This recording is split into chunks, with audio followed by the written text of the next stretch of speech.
Welcome mga kamoto sa ating channel. Kapag pinag-uusapan ang motorcycle, hindi maaalis ang kategory ng scooter. Talaga namang in-demand ang scooter pagdating sa Philippine market dahil sa riding comfortability nito at fuel efficiency. Kaya kung ikaw ay nagbabalak bumili ng scooter, dapat alam mo ang mga presyo ng mga naka-line up na scooter brand. Simulan natin ito sa brand ng Yamaha at sa mga susunod na mga vlog ay pag-uusapan naman natin ang scooter lineup ng ibang mga brand.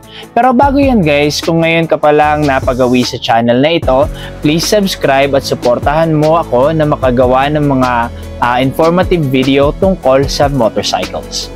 Let's start with the Yamaha Mio Sporty 115. Ito ay may 114cc air-cooled 4-stroke single overhead cam, 2-valve engine na nagpo-produce ng 8 HP at 7 Nm of torque at ito ay pinapartneran ng V-belt transmission. Lalo na lahat ng iyan sa halagang 73,000 pesos. Opo, 73,900 pesos lang at meron ka ng maaasahang pang daily driving. Up next is Yamaha Mio 125. Available ang Mio 125 sa 5 colors dito sa Pilipinas. Ito ay ang yellow, magenta, matte black, cyan, metallic at blue. Ito ay may 125cc engine na may variable speed gearbox at may seating height na 750mm, curb weight na 94 kg at may disc brake sa harap at drum brake sa likod. Ang motor na ito ay nagkakahalaga ng 77,900. Hindi na masama para sa isang motor na pwedeng pang araw-araw. Ang susunod naman ay ang Mio i125S. Ang Yamaha Mio i125S ay may 125cc displacement, single cylinder, air-cooled, 4-stroke, 2-valve, single overhead cam engine na nagpo-produce ng maximum power na 9.3 horsepower at maximum torque na 9.6 Nm. Ito ay naka-variable speed gearbox at mayroong CVT transmission type. Ang motor na ito ay nagkakahalaga ng 82,900. Kaya kung hanap mo ay mura at maasahang scooter, ang Mio i125S ay isa sa maaari mong pagpilian. Next in line is Yamaha Mio Gear.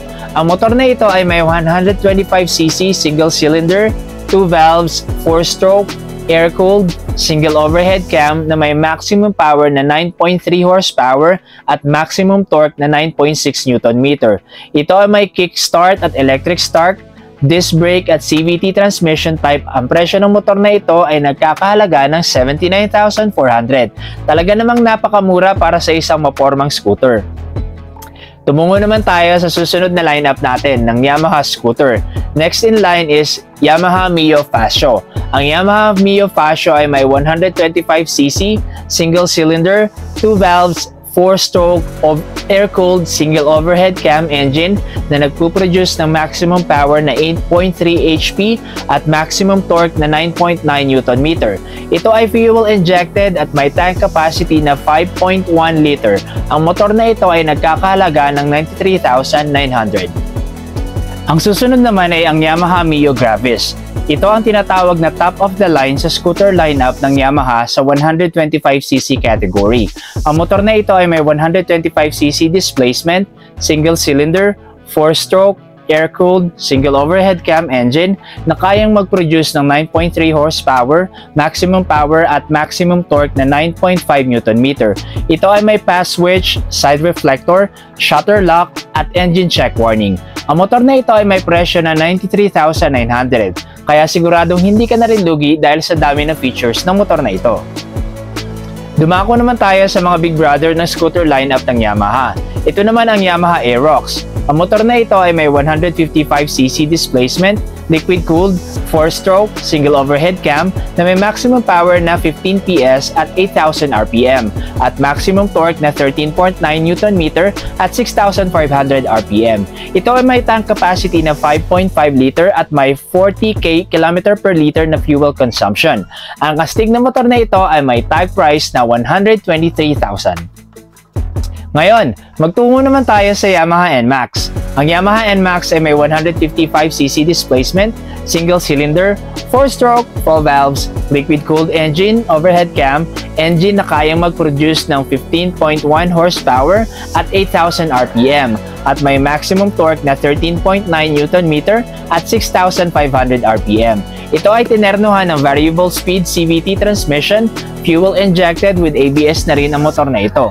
Ito ay nagkakahalaga ng 151,900. Para sa halaga ng pera mo, marami namang features ang makukuha mo. Last one is Yamaha Sniper 155.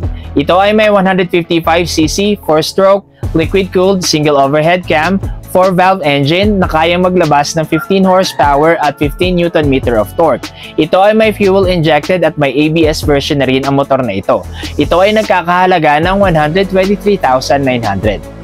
At yan po mga kamotor, ang 2024 price list ng Yamaha para sa mga 125 to 150cc displacement category ng mga scooter nila. So hanggang dito na lang po. Thank you for watching and see you on the next vlog.